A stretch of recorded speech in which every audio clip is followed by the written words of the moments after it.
एक बताऊं आपसे कि बहुत दुखद की खबर है।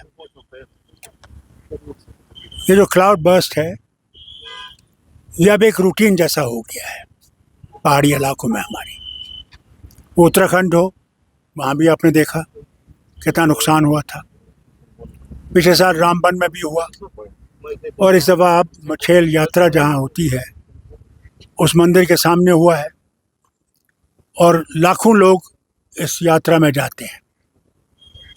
तो सही बात तो ये है कि कितने वहाँ पे मृत्यु हुई है, कितने वहाँ पे ज़ख्मी है। अभी मुझे एक साहब ने फ़ोन किया, उन्होंने तो मुझे कहा कि 400 के करीब ज़ख्मी है और फ़ौरन उनको चाहिए कि हेलीकॉप्टर आ सके। किसी की कमर टूटी है, किसी का बाजू, किसी की टांग, हर किस्म की जो है इंजरीज़ हुई हैं।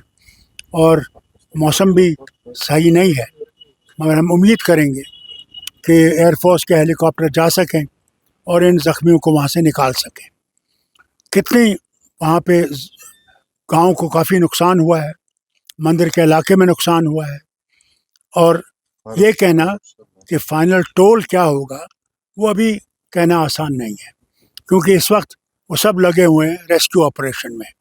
किसी तरह से लोगों को बचाया जाए, उनको सेफ जगहों पर लिया जाए और हम उम्मीद करते हैं कि ऊपर वाला बचाएगा लोगों को और हम उम्मीद करें कि डेथ टोल कम हो।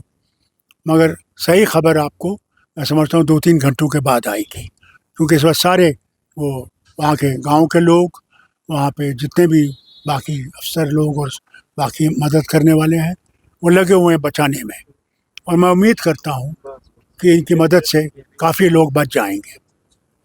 डॉक्टर साहब, आज सुप्रीम कोर्ट ने जो है फैसला। देखिए, पहले मैं तो आपको ये बताऊँ कि ये जो ग्लोबल वार्मिंग का मामला है, मैं गुजारिश करूँगा वज़ीर आज़म से कि इसको ज़रा गंभीर से लिया जाए, क्योंकि ये पहाड़ी इलाकों में अब बहुत कॉमन हो गया है और इससे बचाने के लिए कोई ना कोई रास्ता ढूंढना पड़ेगा।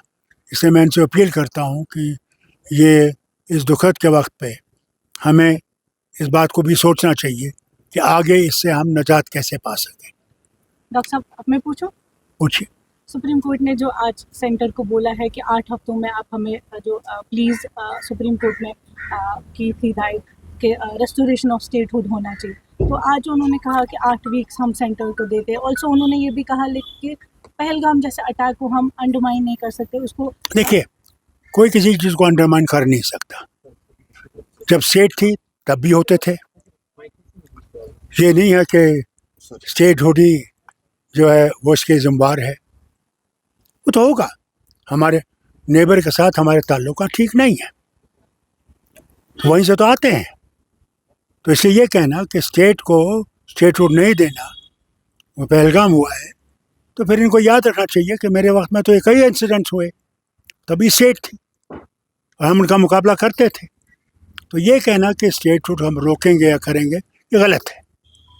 यहाँ लोगों की उम्मीदें हैं कि सुप्रीम कोर्ट इसी तरफ देखेगी और हमें अपना हक वापस करेगी, जिसका वादा गवर्नमेंट ऑफ इंडिया ने भी किया है, पार्लियामेंट में किया है और पार्लियामेंट से बाहर भी किया है और सुप्रीम कोर्ट में भी कहा है।